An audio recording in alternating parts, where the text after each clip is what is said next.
Okay, well, first, thank you, Michelle and Sasha and team for giving us the opportunity to kind of walk through this. We're absolutely thrilled to be able to do so, and really probably more excited about what some of the the potential outcomes for this this is. It's really exciting work and something that hopefully we'll be able to continue to use as we keep going through this process and work through design. So today we're going to talk about modular course design and ePortfolio innovations.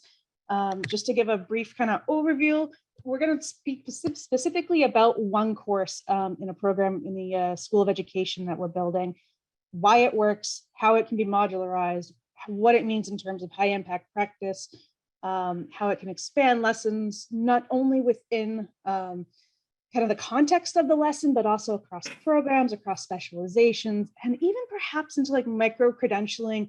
And I don't actually know if it's a word, but like through stackability. I know you can stack things, but I don't know if stackability is a word. Then Donny's going to talk about some like really cool next level, like foundational support for specialty skills, Web 3.0, and some other things that when he and I talked about it, a lot of it kind of blew my mind. But if we're really looking towards like innovation and things that really folks in higher ed don't do yet, he's got some really cool ideas. So, and not to interrupt, yeah. but we did get, actually to totally interrupt, we got a great question from Dawn about each of your roles. Like before we pop into it, can you just explain sort of who was doing what? Absolutely. And thank you for the question. I'm Brianna Parsons. I am the Director of Curriculum for the School of Ed at NCU. So we are currently working with the LXD team to build several courses for specializations in school safety, security, and emergency management, trauma-informed educational practices, and revising several others as well, like special education and updating social emotional learning, things like that. So that's kind of what we have going on right now. I'll talk a little bit more about the SEM program, which is our focus today, probably on the next slide. So I'll hand it over to Donny. Yeah, I'm Donny Tusler. I am one of the LXDs that has been working at NCU and now has joined the NU team in the innovation strategic department. So basically what I did was I walked in and she's going to explain the course, but I said, hey, let's do this high impact practice thing here. And if you're not aware, ePortfolio, it's part of the American Association of American Colleges and University, has been promoting for probably maybe about 5 to 8 years now, this evidence-based approach of high impact practices. It started off with a total of 10, and they added on ePortfolios, next slide. And this one is the 11th and probably the most impactful high impact practice that they have. All because, you know, it can be implemented in a variety of ways through different programs, careers, and just within a course. But it's nice because it shows the evolution of students' learning. So they can go ahead and put the oldest stuff at the bottom and they can just keep adding on to the top. And if the employer will see the last and most mature piece of evidence that they have, and then, you know, if they want to see what they've learned, they can scroll through their ePortfolio. And this is what's so very valuable. And I just was like, hi, I knew that I was going to get a curriculum director and an assessment director, and I was going to go ahead and get my SME there too. So I was like, hey, let's all talk about this and see if we can do it. And, you know, I passed the baton, and she's going to explain why it works so well in this course and tell you a little bit about the course. All right. Do you want to speak to modularity kind of first? Okay. Do we have to dive into the course? Maybe I so I'll just introduce, I'll introduce it. So there are 3 ways that this modularity works that I can see. Please, Sasha, Michelle, add into this because, you know, you inspired this approach. The first way is expanding a lesson, which is what we're going to show you an example of today. This expanding a lesson just adds it, makes it better, and that's how implanting a high impact practice, one of them or all of them or a few of them can be so beneficial. And doing it in this modular fashion means that we only have to create one high quality lesson that can be placed in any course and it's generic. And Brianna and Hersney helped me create that generic approach to it. And then we have the other abilities, a foundational support for specialty skills. And then, which I will go ahead and show you an example. It's where we're doing cross training or cross applications. The example we'll show you is a statistics content in a business analytics course. And then there's next level, which is support for the future, which I'm hoping that Michelle and Sasha will be in it because they really haven't heard this. But we're always looking at 21st century skills. We've been using the web at Web 1.0 and Web 2.0, but what about Web 3.0? So we're going to go ahead and discuss that, and I'll give you some examples of how we can do that now. But and now on to the course. Okay. All right, so I have probably the more traditional part of the presentation, which is perfectly okay. Because for me, I absolutely love this specialization and the courses that we're building. So for this example, the course is SEM 7100, which is School Safety, Security, and Emergency Management, Risk Analysis, Threat and Hazard Identification, and Risk Assessment, otherwise known as THERA. It is the first course in the Postmaster Certificate, EDS, EDD, and PhD programs. So it's already being used kind of across levels. It's also the first program in the country, which is really kind of cool because it gives us a nice leg up, a nice opportunity. And our content experts or SMEs are fabulous. Some of them have been not only involved in academia, but actually they all work in the field. One of the things that I was explaining to Donny is that really within the last couple of weeks, we were also looking at how we can leverage this course, and in particular that ePortfolio, across kind of the School of Education curriculum. And one of the things we've done is we took a look at our PhD and our PhD course program and said, why couldn't we use this as an elective? If you're a leadership student, why wouldn't you want to understand what this risk analysis is? If it's something that's of interest. So as we were building this course and this program and this specialization, it's really geared towards kind of the K-12 administrator. However, if we didn't have incidents like Virginia Tech, then perhaps we wouldn't think that it was also geared towards higher education.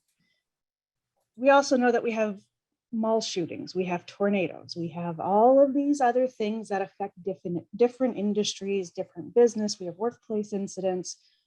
So the idea of how this could be modularized and grow outside of the K-12 world is probably still in its infancy, but there's a lot of opportunity. So what I did was I took the idea and kind of ran with it.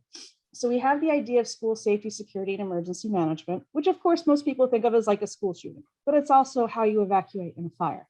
It's also natural disasters. It's all of those things, all of those components that leadership needs to be aware of. And again, not just in K-12 schools. Then we have the idea of SEL, social emotional learning, social emotional practices. And really, how does that map onto kind of that idea of the human behavior, human psychology, things like that. Then we have trauma-informed educational practices. You'll notice these are 3 specializations within the School of Ed. And that is really how we understand those around us, how we interact with those around us, how we support those around us with trauma.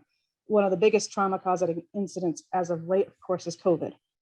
We are seeing more and more children and adults suffering from trauma. We've actually talked a lot about educational trauma and what that means. What happens when your university closes? What happens when your business shutters? Things like that. So that really involves that kind of security and technology on many different platforms. And of course, the leadership that's required. How do you put together an emergency operations plan? How do you talk to a family about reunification, be it in a school of any level or within a business when something goes very wrong? So the idea that we could create an ePortfolio, I'll tell you, at first I wasn't sold. The first day Donny mentioned it to me, I was like, not really, because all I had ever seen was really bad ones. And there's probably more bad ones than there are good ones, let's face it. And he was pretty persistent. He was like, no, I really think we can do this. So what happens if we teach people to make an emergency operations plan? What happens if we can leverage that across different specializations, different areas? And that's really where this idea was born. And Donny, you probably don't even know this. Actually, you do know this because you were the one that told me about it.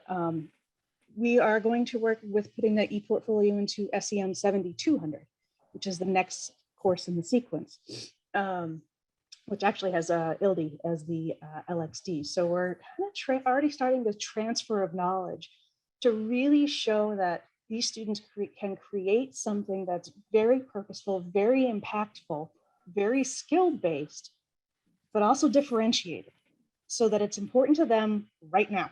And it's not something that's really theoretical. It's the, how do I keep this safe? Go ahead, Donny, you want to jump in? Oh, you're on mute. Give me 2 seconds to push the dogs out. They're starting to bark at me. Maybe if I start talking, they'll ignore me. Sorry, the life of pandemic Zoom calls. So if you'll go to the next slide, I will let you guys know that since this, I was persistent. Oh, went too far. Sorry. Her course is perfect for expanding the lessons.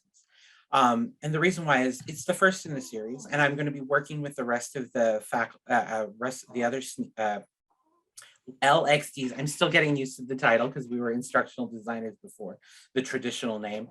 Working with the LXDs to go ahead and, put in these creating portfolios, making sure that there are appropriate assignments in there for this digital portfolio.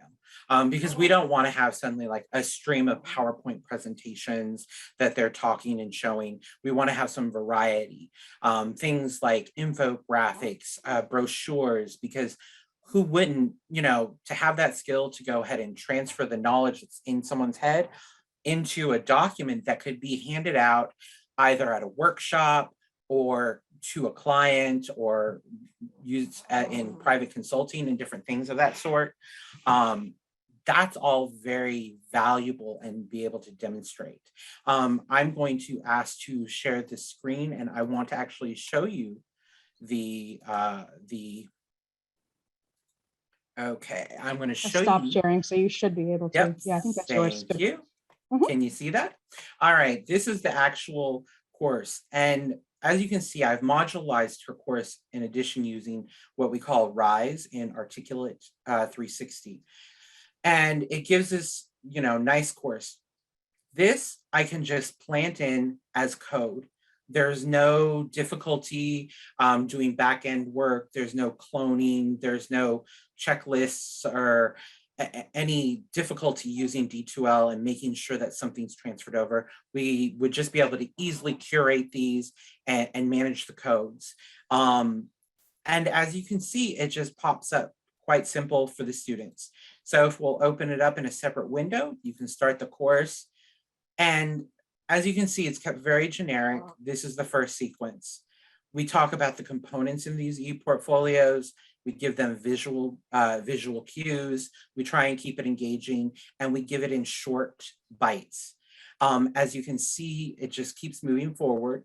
We try and create like this emotional aesthetic approach to it so that they can actually build an experience in here. And this is what very important, especially if we're going to do modularity, because this way we're building something that's very high quality, very impactful, something that the students will remember, and we're only doing it once. It's very cost effective, and that's the very important thing, is that it is that it is impactful just once, and we only build it once. And we can update it.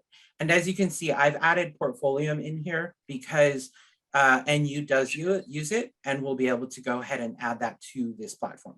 But I also give them other platforms to help guide them and make it look good, because we don't want students to represent themselves with something that's tacky or not current. So this is kind of the idea with this course. As you can see, I'm just scrolling through. It's highly developed. It's interactive. This mimics a web page so that they know the components that they need and what they need to think about as they go through the core, as they build their own. So it's interactive in that sense also. And then I give them a basic video of a free tool, Google Sites, for them to go ahead and work with. So that's kind of an introduction to what it looks like and how easy it is to put in there. I will go ahead and take over here. I'm just going to jump in real quick, Donny, it. because I just want to say that it's really probably the first truly modular piece that we're building. Because again, we're going to take this and pop it right into the next course, and pretty much we could just continue using this. So it really, the potential for it is huge. Sasha, you mentioned in the comments, professional development. Absolutely. It's something that students are obviously the ones driving the bus here. But if there's a district that wants professional development or something else like that, because this can be tailored and very individualized, again, the opportunities are kind of limitless. So, yes, and if I didn't, I don't think that I stopped and showed the ending, but I have cited tons of scholarly resources for it.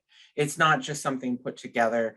It's highly cited. It gives more information for students to learn about and go through.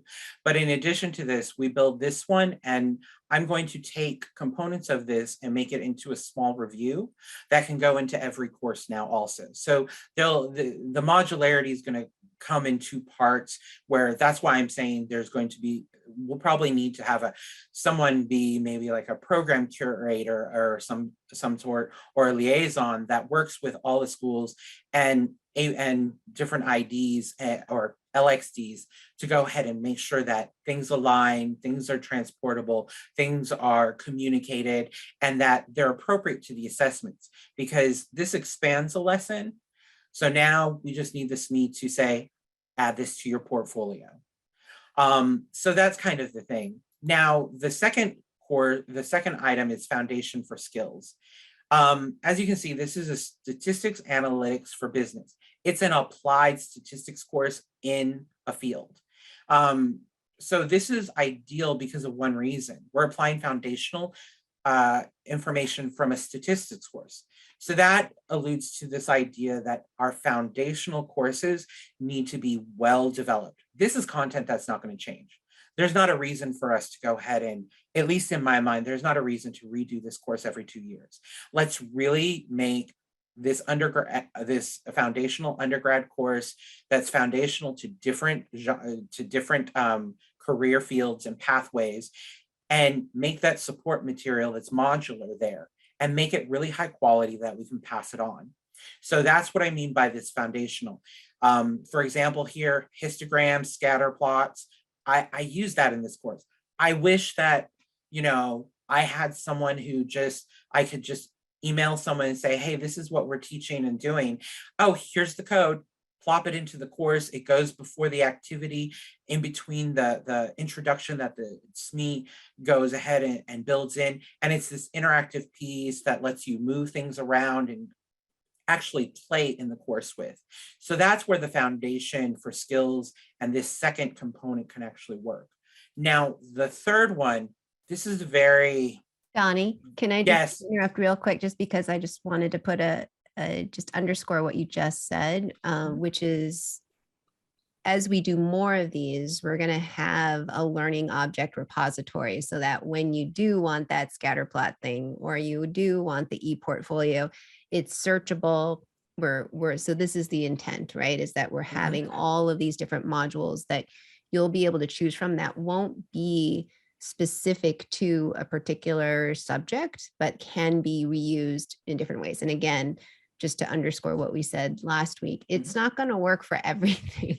No, yeah, but there's a good solid core, and that's what we talk about with the common chassis. There is like a great commonality across our disciplines of different kinds of things we can rely on, and this is a great example of that.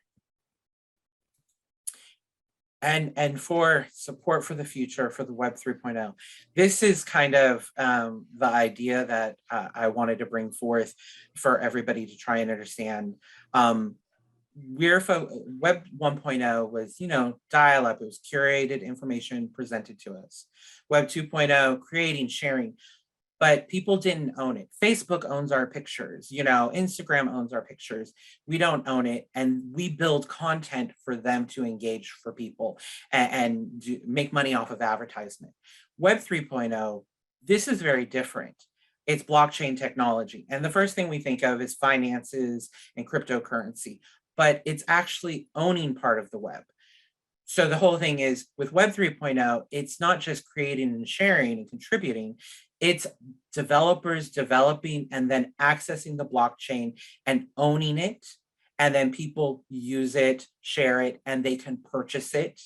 So this is kind of what I was thinking, that there's a possibility for this modularity to occur with some creative thinking, and we can teach Web 3.0 in the future in some of the various different courses. For example, I chose communications. They could go ahead and create an image and make it into an NFT, a non-fungible token, and then market it for their class project. Or a business analytics course, they would create it, NFT, and then they could access it. Now, this is all very easy. Our competition is YouTube and other business people. So right here, this gentleman shows a program that makes AI art in 5 minutes. And it makes these beautiful landscapes.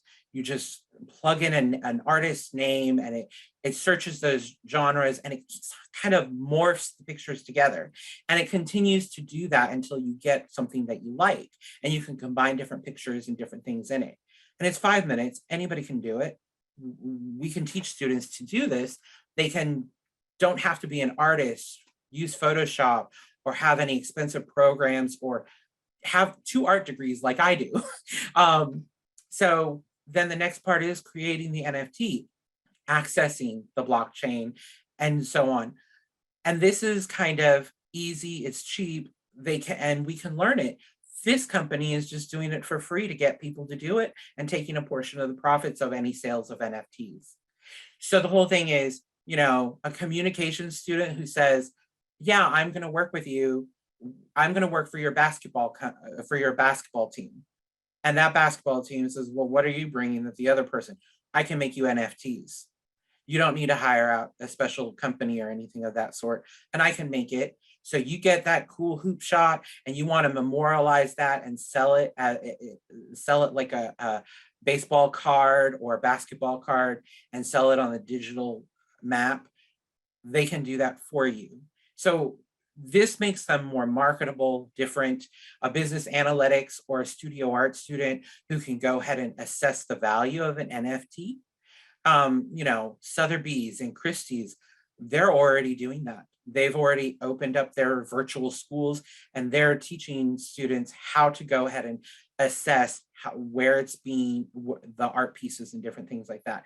So this is kind of like the idea that I wanted to introduce to people, is like, give them a touch of that easy AI in any course. And this gets to the creative assessment that they have. And this can actually go into an ePortfolio and make someone stand out, because who else is teaching this? It's on Skillshare, it's on YouTube, and sometimes it's messy or they don't have a very skilled person showing it how to do it. But if we can pick, it won't work for all courses, but if we're creative enough with applying it in different courses, it could work and be another component, be that third modularity component. So that's kind of our presentation. So any questions for us? Absolutely. It's kind of a where we are now and some of the very, very exciting things we're doing to kind of looking ahead into the future. And I apologize, she's been sick all day. So. A lot of us have been there, Brianna. Thank you so much. Donny, thank you so much. That was so good to see. I have to tell you, totally on board with ePortfolios. I think they work on so many disciplines. There's institutions now that for to become an MSN, even you have to have an ePortfolio of work that you're doing along the way. You add to it in every single course. And that's, I think, that third piece, right? Where it's not just creating content, but you can, you know, if you want to put that architecture behind it, you can, but just amazing. Like Donny, Brianna, thank you guys so much. I'm just blown away. Brianna, I know it's going to maybe be a little difficult to chat right now, but in case your little amazing little baby, it's pacifier in here. There we go. In case she lets you talk, do you mind just sort of chatting briefly about what the dynamic was like in this kind of new partnership with the Learning Experience Design team, and especially Donny, just because I think there's some hesitation on some folks who haven't yet started that work, understanding like who quote unquote owns curriculum. And we're trying to be very clear that it is it's a partnership, but I would love for you to maybe talk through that if you can. I will try my best. The faculty own the curriculum. They're the ones that are driving the bus. And you know, we are so incredibly fortunate. We have the best faculty and we have the best content experts. And I say that as a global we. Not just NCU, because from what I've seen from the NU side, they're awesome. And the LXDs are fantastic. You know, it was one of those things I said to Donny, I think it was yesterday. I was like, you know, you've worked for NCU for a couple of years and I didn't even know your name. Teresa kept you all to herself.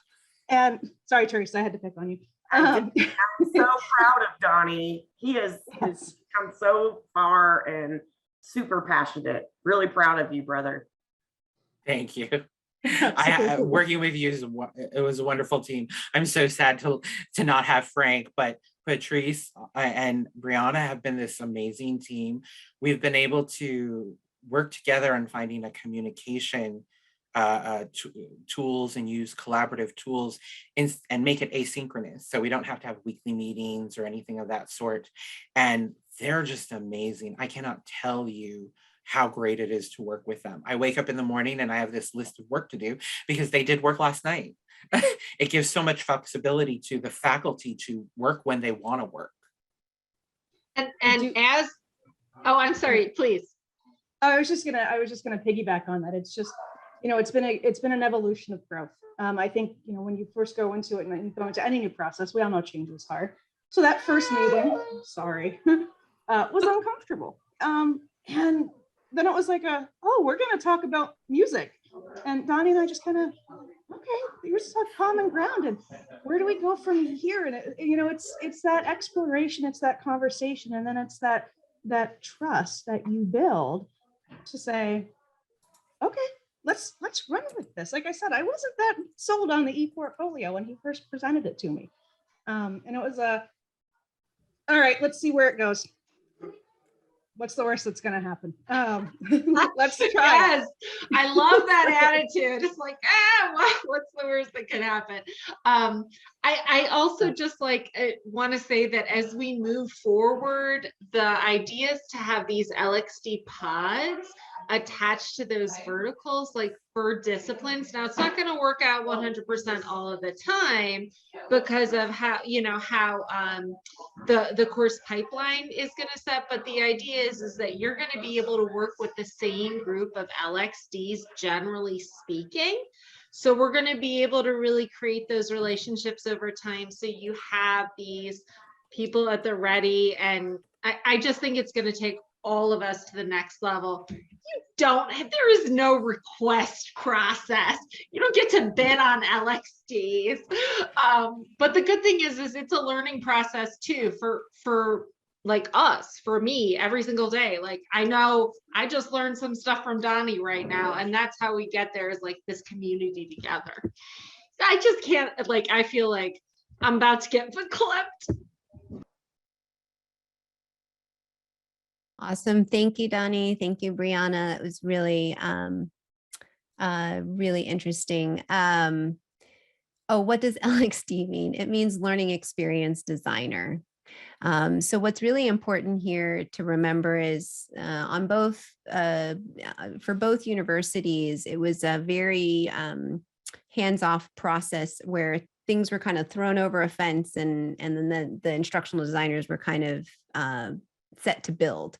There wasn't this kind of back and forth that Brianna is describing, right? And that Donny's describing, where it's just kind of a constant connection. And what that does is it reduces the changes that happen later when people are not happy with what is being produced. And it's the idea that you're building together what you ideally kind of want to do. Yes. So on the SIL side, on the previous NU side, the SIL group, they were called Learning Experience Architects. On the NEP side, they were called Instructional Designers. And as we've merged the team, and actually as of January 1st, we are now like a new structure. We are calling this new role Learning Experience Designers. And with the emphasis on design, right? That's the partnership with the faculty. The faculty, as Brianna says, owns the curriculum. They are the subject matter experts, and we are the ones designing and helping package this in a way to make it as engaging and impactful as possible. I love that question though. We get a question if we're from an outside company. No, this is all us. This is all the talent we have right here. We are going to be expanding the team because we want to make sure the goal is that in 2 to 3 years, every single course is going to be reimagined, redone with you all. I know that there's a lot of pieces coming together, like the course audit that we've been talking about, the modularity, common tools. I know y'all probably heard me talk too about like the unfun stuff behind this, like common naming conventions, where we're hosting things, what our tools look like. So this is a process of continual improvement. That LXD is sort of a role that combines the instructional design and the development of the course into one role, plus a little bit of that like sort of UX, user experience concept. Like you could see that rise that they created is very sort of intuitive. It's consumer grade technology. It's very, it doesn't look like an academic-y type Blackboard course from 10 years ago, or, one of those things. It's really supposed to be remove barriers for the students. Any other questions? This is the time for, we have a little bit of time for open discussion. If there are any things that folks want to connect on or ask Donny and Brianna more questions about. Yes, you know what? Could I ask a quick question there? All right. I'm in the School of Business there. And I know they went through some trials and tribulations. I actually was on a team to develop some of the core courses originally that all got changed and twisted. And I know that things are changing and twisting. And I know you're bringing more people on, as she says, so you're doing this all in-house is what I'm getting. Is there going to be some kind of structure, because there were contracts and structured understandings of input of professors and the experts, the content experts, which I was on that side of, and working with the developers. I mean, it worked pretty well. I know that you originally went to an outside program, but is there going to be a new structured understanding with contracts and understanding how that connects? Yes, sir. Good question. So there are a couple of different pieces in there. The first is that sort of contracting question. So everything is going to be centralized in a system called AgileLoft. Contracts are going to go through the way they did before. So they're going to go through approval process. We did increase the compensation for SMEs. So we can go into that a little bit more if we want to moving forward. And it will be that we also have a standard set of like expectations for the learning experience or for the subject matter expert and a 16-week timeline. So I don't know if I don't want to burden Brianna because I know she has a sick baby, but is there anything sort of you could add? We do have tools behind everything. Or Donny, do you want to speak to how some of that happens? Sure. Tools by what we're using as Like LXD the course designers. development, like how the Oh, course okay. development. Yeah. So what we're doing is we went ahead and we're using an agile model. So it's kind of the idea is before, I can only speak to the NCU process. I don't know the NU process. Before the content was created, it was all written out and then over 4 weeks and then handed over to an LXD. And then back and forth, they would iterate it, double check the content and back and forth. This model is continuous. We want continuous discussion, you know, high touch care of the course. So every week, that's why the asynchronous collaboration worked so well for Patrice and Brianna and us is, you know, we can use Google Docs and it's a collaborative document. You can go in and just type as much as you want, take 20 minutes out of the day and say, oh, I've got an idea, put it in the document, and then I can check it at any time I want. You can tag and send messages and comments to each other and alert each other of things that needs to be done, which I've done. It's like just the other day, I went ahead and tagged Brianna and said, hi, can you review this course? It's about done and ready. I need your feedback. In less than 24 hours, it was done and ready. And so I'm able to actually see what a SME is developing, and then I can get inspiration. And often what happens is I'll say, oh, can you give me more information on this? I would create animations and I'd be like, I want to put some audio to this animation, interactive animation that we use in the storyline.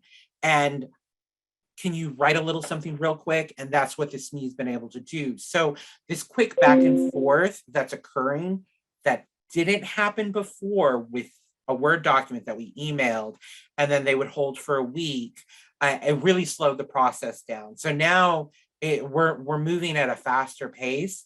I will be honest, it's a stronger cognitive load for my creative skills. But I've been fine keeping up with it. And it's bringing out more creative stuff from my SME because she's giving me so much stuff. Because even when I worked with Frank and Teresa, and Teresa can attest to this, I would like throw 11 or 12 interactives because we would have this SME who gave me a 50-page syllabus. But now I can tell you with Brianna in them, on average, I'm doing about 2 to 3 interactives. I'm able to put audio and animations in there. I'm creating videos. You should see the course. It's very dynamic. We even have GIFs for animated banners and stuff like that. It's very robust, very visually engaging, and creates a learning experience that I don't think a student will get anywhere else. And I think that's a result of this agile movement. And, you know, we have all these different tools, PictoChart to make infographics.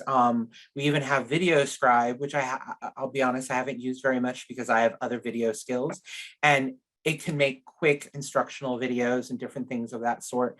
And we have a lot of tools at our disposal that makes it quick and easy. But I will say using these collaborative documents, that's been a game changer. I also appreciate the collaborative documents. I do find it to be, it's faster paced. I appreciate the fact that somebody can say, hey, Brianna, review this for me, would you? And it catches my attention versus saying, okay, here's 8 weeks of things to review. Now, to be honest, we did a lot of kind of the middle steps just to make sure that there was nothing wrong when you got to the end point. But I like this a lot because one, you get to see each module being created, but there's also opportunity to review so that you can look for alignment across modules. And I find that really, really important. So if there's something that doesn't quite jive, we still have time to fix it. We're not at the end of the course or the end of the course build. And we're still using a framework. It's still, we're still doing backward design and everything, and we have a foundation to build from. Yeah, and the other thing we've kept in there, we've kept our signature assignments in there. Obviously, we're keeping our rubric for the signature assignment in there. So some of those foundational things are not, they haven't changed. And that for especially a program that may have some courses in the old model and the new model, those components will feel very familiar to students. So they're not going to be like, oh my gosh, how is this like 360 degrees different than, or 180 degrees different than what the last course was.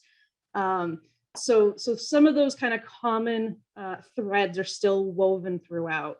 But again, the interactive stuff is fun. You know, as if we think about this kind of generationally, nothing's going to replace the dissertation for our doc students, right? Like we're not going to have a Snapchat dissertation. It's just not going to happen. So everybody needs to learn academic writing, right? No. So everybody needs to learn the academic writing. We have a need for all of those research skills. So some of this just can't be applied across the board. However, when we start talking about the younger generations and how we're learning and delivering material in smaller chunks and reusing things, that's where the stuff really comes to life. And yes, Amanda, they are writing dissertations about Snapchat. It's just not in Snapchat, I hope. But I think that the level of tools that the LXDs are using and bringing to the table, I'll make a big push for Storyline. It's fantastic. We absolutely need folks that can do that level of work. You know, one of the other courses we're doing, if anybody's ever read Goosebumps, kind of the choose your own adventure. We're doing that for a school safety, security, and emergency management. Like what happens when you make a mistake and you're in that field? How do you fix it? So we're able to kind of create these scenarios that it feels very real world. And it's right now, it's not something that you're just reading about in a book. So I'm gonna turn myself back on mute.